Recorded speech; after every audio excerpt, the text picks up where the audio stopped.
One thing that seems to transcend partisan politics is a universal dislike of Connecticut's car tax. But even with bipartisan agreement that the car tax is unfair, a package of changes to the tax was met with opposition from Republicans who say those changes amount to a tax hike.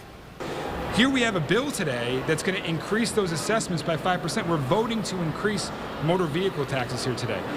5 percentage points. That's how much the state Senate raised car tax assessments in an omnibus bill passed in a special session on Wednesday. Republicans say the whole thing will net out to a tax increase. The Democratic Senate president pushed back hard. Well, that's certainly not true because the rates are set by the municipalities. Municipalities decide what it would be. It would be that 85% occurs to the 85% of the MSRP, the value on the car. It's up to the town to decide how much to tax. The raise in the car tax assessment rate would be accompanied by a planned shift in how cars are valued for the purposes of taxation. Assessors will move from using Blue Book values, which fluctuated during the pandemic-era used car market, to using MSRP values tied to a standardized depreciation schedule.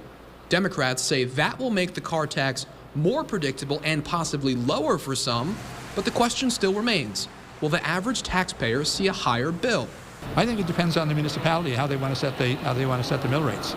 So does that mean there could be some taxpayers who end up paying more?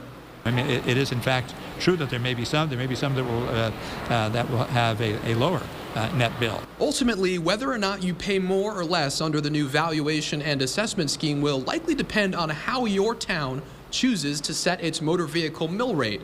Still, while Democrats say the car tax will be simplified and some may end up paying less, Republicans maintain that taxpayers are in for an increase across the board. You can't argue the fact that we're increasing the assessment by 5%. And how you can't say that's going to increase taxes, I think it's illogical to say that. I think you have to say it is going to. The car tax changes head down to the State House of Representatives tomorrow where they'll be voted on. We'll be following along all the action. Reporting at the state capitol, Mike Cerulli, News 8.